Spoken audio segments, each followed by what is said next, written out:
Hello everyone, hope you're doing well. Today we're back on the dev server for the Drone Age update, and we're having a look at a new Swedish premium. This is coming into the game in the next major updates, and it's going to be a GE premium at rank 6. It's a Leopard 1A5, but there is something slightly different to it. It is actually Norwegian, so they are creating the good old North European, Scandinavian or Nordic country stuff in the Swedish tech tree, whatever you want to call it, and throwing it all together, which is nice to see. This is a very standard Leopard 1A5. There isn't too much different to it compared to the other 1A5s that are in the game.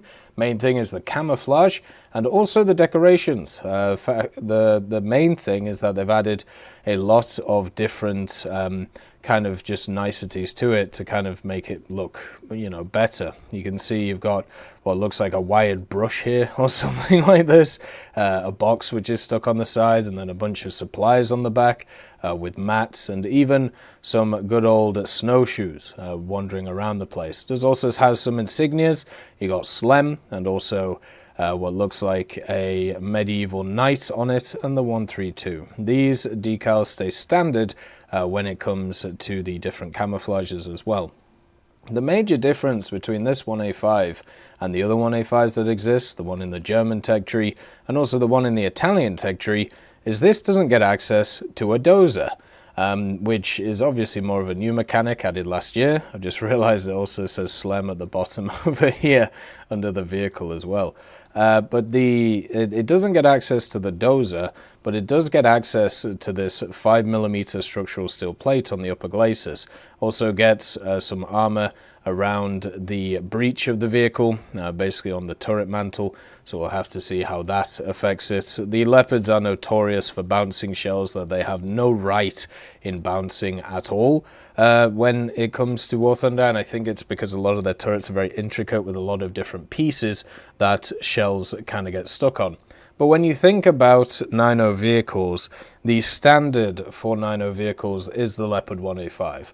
And the reason is because it has mobility, it has good firepower, it also has a lot of nice mechanics, and its survivability, even though not great, is not the worst. And because of its other factors in the form of its mobility and its gun, the survivability can kind of take a step back, and those two can come to the forefront. So this vehicle has the 1A5 L7A3. It's a very powerful gun. It's the standard one that a lot of these vehicles have, and firing it is the DM33, which has kind of become a standard shell over time, with pretty much all the new 9093 vehicles in the game getting the DM33, since they all pretty much use the same gun. It also gets the thermals for the gunner, but nobody else. Gen 1 thermals, still better than nothing. Gets the laser rangefinder as well on top of it, and also the smoke grenades for the Leopard. It only gets access to 8 of them, but I think they go away in blocks of 2, so you get 4 smoke sets, which is quite nice. It does also have the 3 7.62mm MG3A1s on the top, which can be good against helicopters and also good against lightly armored vehicles. But it gets access to heat that you'll never use, and it gets access to HESH that you'll never use, so they're just kind of dead weights.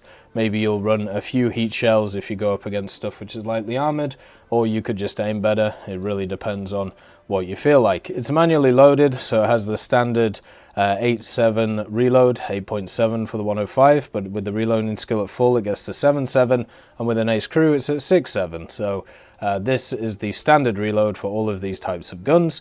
It has the 4-man crew, the driver, loader, gunner and commander. No different to what you've seen before. 830 horsepower engine for this 42-ton machine, meaning that it can canter at a hell of a pace around the place. And as a rank 6 vehicle, it means that it's going to be able to research the whole of this tech tree very efficiently. Right now it has 450, 660 on the rewards, which is very nice. Could be doing with a little bit higher when it comes to the SL, but the RP is incredibly good for the vehicle. And at 9.0, your lineup is pretty shocking. but at least, you know, you have some kind of a lineup. You got the 1A5 if you buy it, the SCRV 105, which is a very upgraded Centurion, has access to a very good round, the Leopard M90, and then also the thermals for it. It's just a little bit chunky and slow since it is a Centurion. It's a 90s modification of it, basically. And then you can throw in the VEGA as well, the AA, because it works very well with its HEVT at those BRs, but that's really about it. So you're going to be hoping that the Leopard can carry your lineup very aggressively in the ground sense. For helicopters, you know, you can at least throw one in, if I can hit the button. You can throw in two of them if you want to throw those in. And for aircraft, I mean, I really dislike the bathtubs, the J-29Fs. I feel like they handle like bricks. So yeah, I suppose you can throw in the Tunnan, but unless you have the rockets, you know, the M55s, or if you have the RB-24s, which are the AIM-9Bs, I suppose you can do a little bit of attacks and defense or air superiority stuff in ground, but nothing really to write home about. So I won't be very good at it compared to others. The Leopard doesn't have a ton of skins. Hopefully it gets some more of them. I feel like when it comes to a lot of these countries which used either the Leopard 1s or the Leopard 2s, there should be a ton of kind of unique skins from squads or squadrons of them, or individual vehicles and battalions and things, just like you have this Lem one. I'm sure there'll be many others that people can make, which, you know, are very similar to it. So that'll be lovely to see. But yeah, the simple thing is about the Leopard 1A5 is it doesn't really have a weakness. It's not a bad vehicle. Like, everything about it is really nice. Everything works well. You know, it doesn't do anything poorly. And because it doesn't do anything poorly, it just means that you can just play the game very, very averagely with it and do very, very well. There isn't something that you have to think about. Like, there isn't like a technique that, you know, you have to play this thing at. It's a jack of all trades vehicle. There is nothing that it does badly, and that's after spading all of the Leopard 1s. They all are in fantastic places. The optics are good. They have good zoom on them. It has a laser rangefinder if you want to shoot at range. It has APFSDS, so it's easy, you know, to fire on. The mobility of it compared to other vehicles is very good. The penetration on the round is fantastic. The reload is very standard. It just doesn't have a negative about it. Like, it doesn't do anything badly. So because of that fact, the one thing we do have to look at when it comes to negativity side of things is what about lineups. And Sweden at this BR doesn't have a very good lineup. It doesn't have something that kind of sets the world alight. And since 9.7 and 10.0 have got a lot stronger because they've added some premiums to those areas, and also they've added a few other vehicles, what's going to end up happening is a 9.0, you're probably going to get up-tiered a decent amount into 9.7. And if you don't have a full lineup, and you're running into terms, and you're running into, you know, T-72s in general, and if you're running into stuff like Abrams, if you get up-tiered to 10.0, or the 2A4s, or the 2Ks, or the 2AVs, or any of these vehicles, or even the Radkampfwagen or the TAM, you're going to have a pretty tough time, because you're going to have to trade efficiently, you know, 2 to 3 to 4 to 1, to be able to stop the onslaught with your 1 or 2 vehicles that you have in your lineup. It's still going to be good for grinding though, and if you are looking to get through Sweden, this is a very good pick. I would say that the CV90 is probably a slightly better pick, just because of the lineups it can have around it, and also its general usability.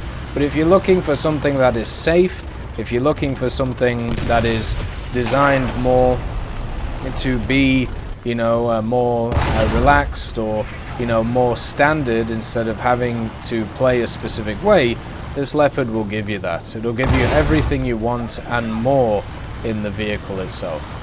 I really enjoyed both Leopard 1A5s when I spaded them in their own tech trees, and I'm sure I would enjoy this one too, as many others would as well. I hope you're all having a wonderful day, and I'll see you next time. I'd just like to thank Nicholas Richardson, Elove Goat, Pyman675, Winter Scientist, Merciless Reaper, Jerry Prevolt, Megadino King, Orange Tail, Teddy, John Ryman, Universe, Ambrosius McClellan, Daniel Stanton, Moxie, B. Young, Uncle Bean, Sem Arslan, Derek R., Bareen, Lafouche, and Samuel Slick for supporting the channel.